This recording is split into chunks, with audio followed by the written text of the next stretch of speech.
I was talking to a friend on the phone last night, and she said, "Oh my God, you're going to South by Southwest. Are you going to hang out with like rock stars?" And I was like, "Better. I'm going to hang out with the real badasses, the teachers for sure." So I'm happy to be here. Thank you all for having me. I am going to just tell you this. I spoke at South by Southwest last year. Just tell you this. Not coming over here, so it's like a secret. So on the way here, I got pulled over and I had no driver's license. I had no proof of insurance and I was speeding, and the guy goes, "Geez, I mean, where are you going?" I said, "I'm going to give a talk at South by Southwest." And he said, "About what?" I said, "Failure." Audience laughing. So this morning I rode here with my sister from Houston, and we're going back because we live down the road, and I was like, "Oh my God." And she said, "What?" And I said, "I'm going to talk about shame today." There's a chance we're going to end up naked hitchhiking because this conference may manifest our trip here. I am going to talk about daring classrooms and what I believe courage looks like and is. So we're going to start here.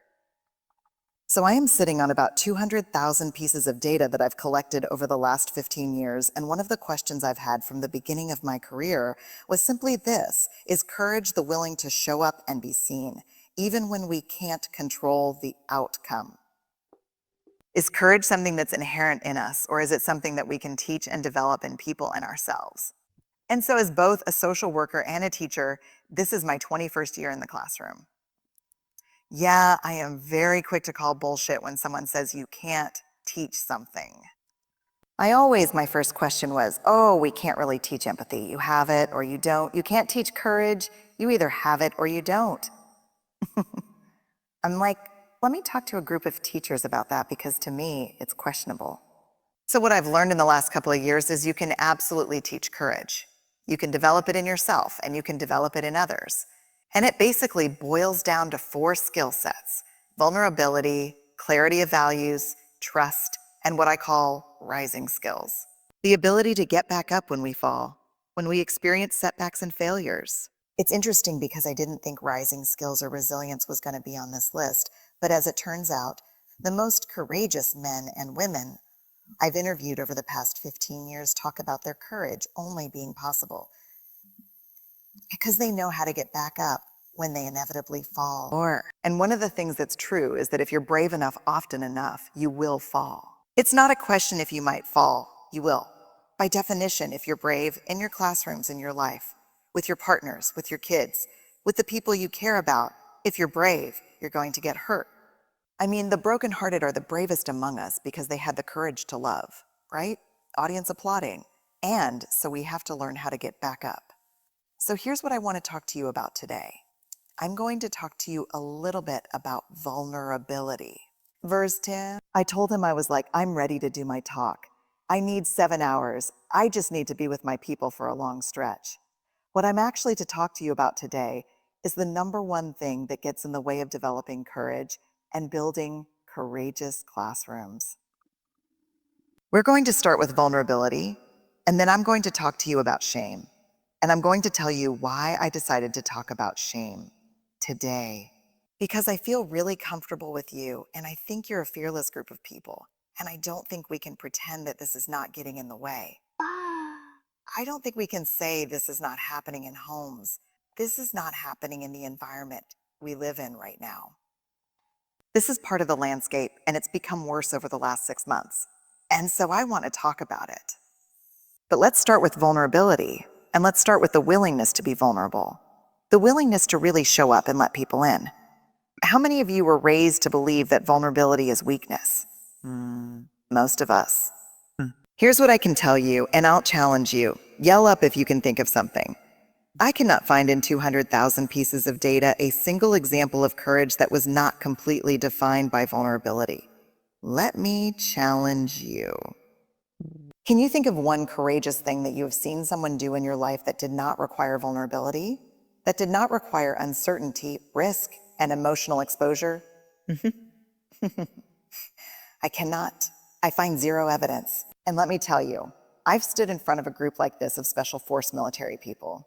They can't think of a single example of courage that did not require absolute vulnerability. But we hate vulnerability because it opens us up to being hurt. Starting. And we think I don't want to be vulnerable because vulnerability, here's my slideshow, there it is the center of shame and scarcity and fear and anxiety and grief and disappointment. So I'm going to armor up and self-protect. I'm not going to let people hurt me, see me, take advantage of me. The problem is that when we armor up like that, not only is vulnerability certainly the center of these experiences, it's also the center of these love and belonging and joy. No vulnerability, no love, no belonging, no joy. What do you think is the most vulnerable human effect we experience? What's the hardest emotion for us to handle as humans? Joy. How many of you are parents? How many of you have ever stood over your child while they're sleeping and thought, oh my God, I love you like so much I can't breathe? And then in that split second, pictured something horrific happening to your child. How many of you done that? It should be 95% of you. And this is a perfect example of that. Many years ago, when I first was studying this concept of foreboding joy, this fear we have about being joyful, I was on date night with my husband, and we come home and I see the lights still on the kids' bedroom. I'm like, circle the block until they're tucked in. Circle the block.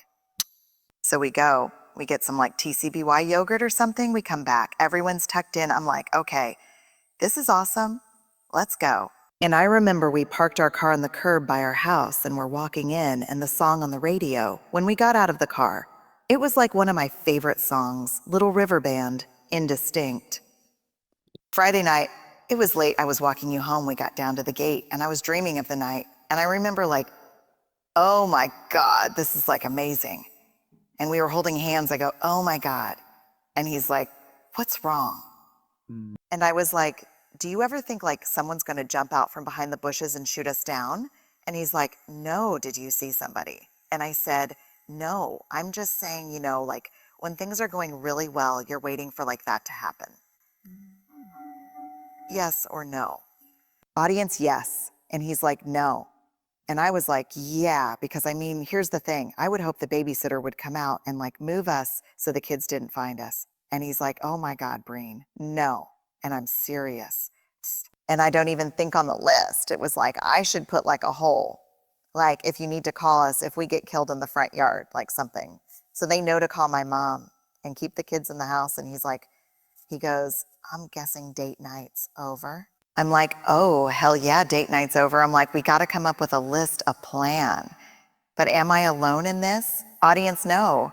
Right, because joy is so, and I'll just share this with you. What was the one variable men and women who had the capacity to lean heavily into joy? What was the one variable they shared in common? This should be a pedagogy of itself. What is the one variable that people who can really lean into joy share in common?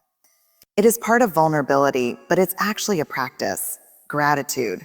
The only variable that really separates men and women who cannot lean into joy, who start dress rehearsing tragedy.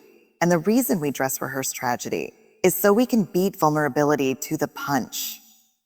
So what we do is like, oh, this great thing is happening. I'm going to start picturing worst case scenario so that when I get hurt and it happens, I'm all prepared for it, right? But how many of you think we can actually prepare for that? You cannot. 50% of the people in this room have probably experienced the thing that we dress rehearse, and they could come up here one at a time and tell you, you can practice that all you want. That will do nothing to help you when that moment. The only thing you're doing is squandering the joy that you need that builds a reservoir for when hard things happen. So as it turns out, our bodies really neurobiologically experience joy as vulnerability and threat, and we quiver. And so some of us use the quiver as a warning sign to start thinking about terrible things. And others use that quiver as a reminder to be grateful, to stop on the sidewalk in that moment and say, I'm really grateful for this date night. I'm grateful for you. I'm grateful for our time together. But that's harder, right, than to go. Have you ever pictured someone? So love, belonging, and joy, absolute vulnerability, but also these things: courage, empathy, trust, innovation, and creativity, no vulnerability, no innovation, no creativity. My favorite call that I get, hey Breen, would you like to come speak to our brand new startup in Silicon Valley? It's amazing, and we loved your TED Talk, and we're bringing in thought leaders, and we want to shape our culture. And okay, great, that sounds fun. What do you want me to talk about? Anything but vulnerability and shame. Audience laughing. I got nothing. No vulnerability, no creativity, no innovation. Accountability, adaptability to change, hard conversation. I mean, this is an easy question. How many of you think where you work, your school, your district, your grade level, how many of you think where you work would be better if people had a stronger skill set about having real, honest, respectful, hard conversations? Yes or no? Audience applauding. Yeah, everybody. We dodge those and they become toxic in our culture. Feedback, problem solving, and ethical decision making all require vulnerability. They all require one of my favorite stories. I'm in Canary Wharf in London talking to 150 hedge fund managers about vulnerability. They're required to attend. It was like Brooks Brothers threw up in the room, and I'm uncomfortable because I'm like, wow, these people look hostile. All men, all white, and all not happy to be there. Grr. And so I only get like 5 minutes in before someone's like, excuse me, we don't know why you're here. We're bankers, we're high compliance driven, we don't do vulnerability. And I'm thinking to myself, I don't know why I'm here either. I haven't even ridden the London Eye. There's so many things I want to do. I'm not sure either. I said, why am I here actually? What are you up against right now? And they're like, we're a high compliance banking industry. Our biggest problem right now is ethical decision making. Audience laughing. How many of you in this room right now have ever tried to make an ethical right decision in the face of a group moving the other direction? You will piss off some people. Yes or no? There's probably nothing more vulnerable than standing up in front of a group of people that you respect, that you work with, that you like, that you feel a sense of belonging with, and saying, this is not the right thing to do. So vulnerability is the birthplace of everything we want more of in our lives. The problem is that we end up here. Instead of having an open heart, we end up with a closed heart. We end up with a protected heart for a lot of different reasons. Some of them are environmental. Let me tell you this for sure, the greatest casualty of trauma is vulnerability. The worst thing we lose in trauma is vulnerability. And let's be very clear about what constitutes trauma. Racism is trauma. Poverty is trauma. Classism, trauma. Homophobia, heterosexism, trauma. And so the biggest casualty of that is, I can't be vulnerable. Well, when vulnerability, the ability to really be who we are, becomes a realm of only the privileged, we have lost our capacity to create a school, a home, and a country that we love. Audience applauding, period. Period. So there are those of us who will fight the big fight on the outside, but in no way can we give up the fight on the inside. You can make your classroom into some degree. If you have a collective group of brave, badass people, a whole school, but certainly in a classroom, you can, and I have seen it done many times. You can create a culture of courage within a classroom that can be the only space a child has, or an adult. Even in a college classroom, I only teach graduate level, MSW, PhD, that's it. You can create a space in that classroom if you're willing to be excruciatingly uncomfortable and vulnerable. That may be the only space that student has to take the armor off his or her heart. But the one thing that will kill it faster than anything else, the one betrayal of vulnerability, is shame. That cannot happen in that classroom. And here's what you need to know before we start talking about shame.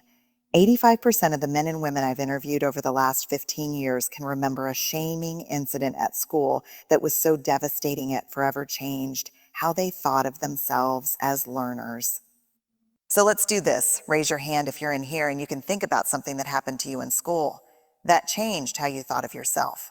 Right, because here's the other statistic. Over 90% of the men and women we've interviewed can remember a specific teacher, coach, or administrator who made them believe in their self-worth when no one else did. How many of you remember that teacher or that coach or that administrator? So what does that mean? So the question teachers always say, well, does that mean like they were doing more good or harm, or what's happening? What it means, and let me tell you, you can be the same person. What it means is do not ever question the power you have with the people you teach. Learning is inherently vulnerable, and it's like you've got a classroom full of turtles without shells, and the minute they put the shell back on, They're protected from their peers or from the teacher or from whomever, but no learning can come in because no vulnerability, no learning. So we have to really find a way to develop shame-resilient classrooms, not shame-free. Like, here's what we know, 50 years of data. The only people who don't experience shame are people who have no capacity for empathy or connection. We all know shame. Everyone clear on shame? That warm thing that washes over you, that makes you feel small, so we all have it.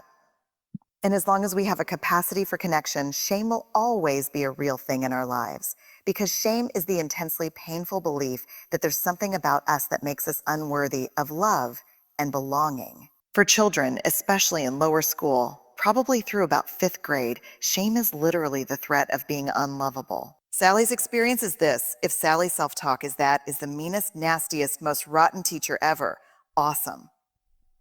Okay, because that is humiliation. Let me tell you the difference between shame and humiliation. Shame is I deserve what just happened. Humiliation is I did not deserve what happened. The only thing that really separates shame and humiliation is the variable of deserving.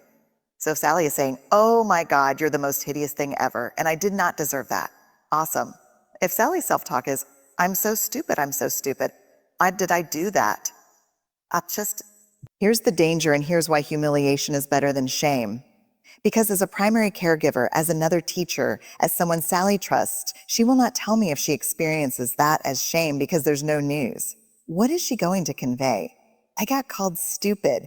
I'm stupid. But if she experiences it as humiliation, she's a little pissed off. I'll never forget. Oh my God, my daughter was a kindergartner. And her teacher called me and she said, I always was kind of confused about what you did. And clear. And I was like, oh God, why? And she said, because Ellen was in the glitter center this morning. And I said, woo, Ellen, you're messy.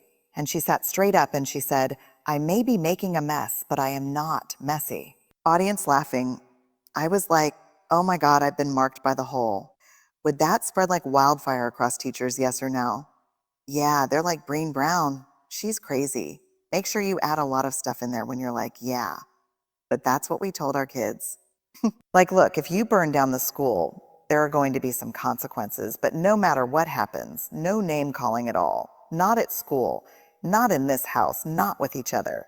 Steve and I try not, we don't model that. And between siblings, let me tell you the biggest heartbreak I've ever seen, probably in my research life, is interviewing siblings. Adult siblings who have a very disrupted relationship, who were cruel to each other, because you know how siblings work, right? I can shame you because I know all this stuff that hurts you. I know about the acne and the struggle with the weight. And I know everything. Parents who do not intervene around that and say, that will not happen in this house. You will not talk to each other that way. If Charlie, my son's doing his homework and he's like, God, I'm so dumb. No name calling. I didn't call Ellen a name. You called yourself a name. No name calling. How else does shame show up in classrooms and in schools and in organizations? I do most of my work in like Fortune 100 companies. How does it show up there? Same way in classrooms, favoritism, gossip, name calling. And these are adults, but that's how it shows up. The last of what we call the four conscious effects is embarrassment. Fleeting, often funny after it happens, but the hallmark of embarrassment is when we do something embarrassing, we know that we're not the only ones who have done it. Does that make sense? When you're in shame, let me tell you how shame works. Shame cannot survive being spoken. If something shaming happens to me and I can call my sister or I can tell my husband, oh my God, this was exactly what it sounds like. I'm going to shame shitstorm right now. Let me tell you what just happened. I can't hold on. Shame cannot survive being spoken because shame requires you to believe you're alone in order for it to maintain its power. Does that make sense? It's about speaking truth to shame. It's about saying, this is what happened. I feel completely alone, and like this makes me a bad person. There are 3 ways we defend ourselves from shame, and I want you to think about yourself, but I also want you to think about your students, because this is something I draw on the board the first day of school. I draw these shields and I say, here are the shame shields. You feel shame. You feel not enough. Well, you feel unworthy. You're going to pick up one of these. You're going to move away, move against, move toward. What is moving away? Some of us, when we feel shame, we secret keep, we hide, we get quiet. We just want to disappear. How many of you move away when you're in shame? Like, I just want to disappear. Some of us move toward. Some of us people please our way out of that emotional corner. Oh, you're so awesome. I'm really sorry. I know I suck. I'm really, we people please our way out. How many of you do that? I do all of them, sadly.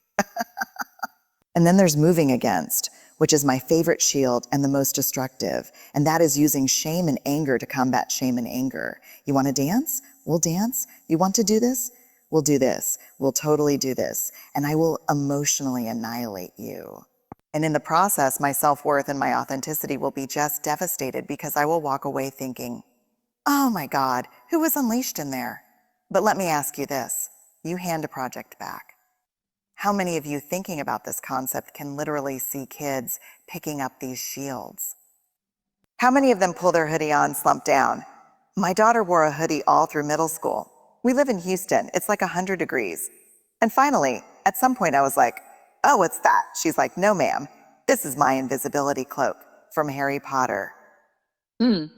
Did. I was like, what do you mean? And she goes, if I put my hands in here, you can't even see me. It's like, oh, I get it. I would have totally worn those in middle school. Move toward the people pleasers and then the people who rail against. Screw this class, which is an asshole. I hate this whole thing. Yes or no? This is not mystical information. Share this with your students.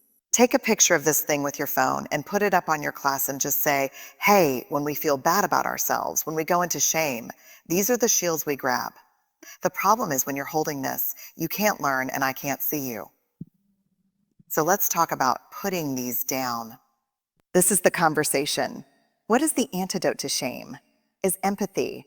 If you put shame in a petri dish and you douse it with 3 things, it will grow exponentially into every corner and crevice of your school and classroom. Shame only needs 3 things to grow like wildfire: secrecy, silence, and judgment. You put that on top of shame. It's out of control. But if you put the same amount of shame in a petri dish and you douse it with empathy, you have created an environment hostile to shame.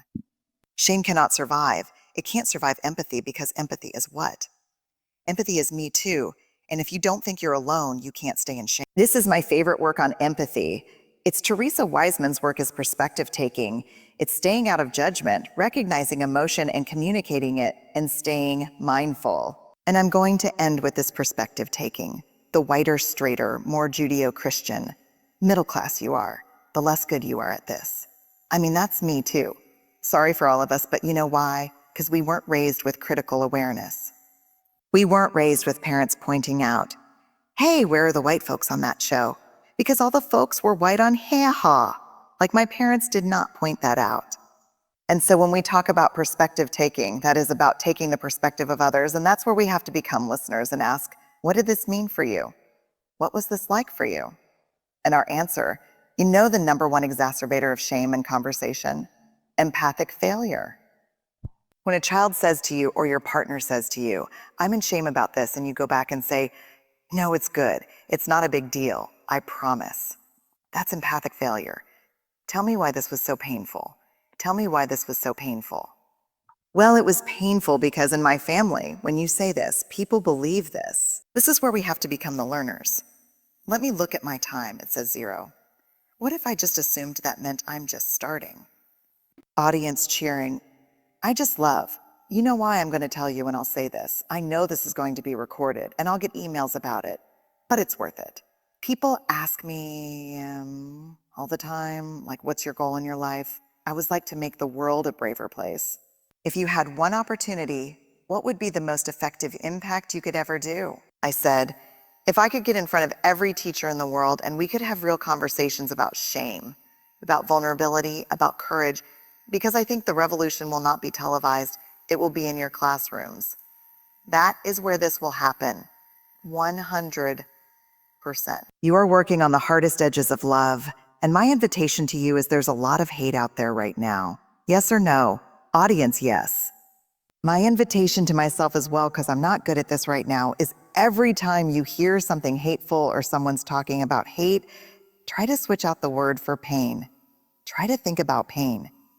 This is only going to change with you. I wouldn't pull parents in to do this. I would pull teachers because this is where we can do it. And I'll just stop now and say thank you for inviting me, and thank you from the bottom of my heart for waking up every day and making the choice to be brave with your lives. It makes a bigger difference than you will ever know. So thank y'all. Audience applauding.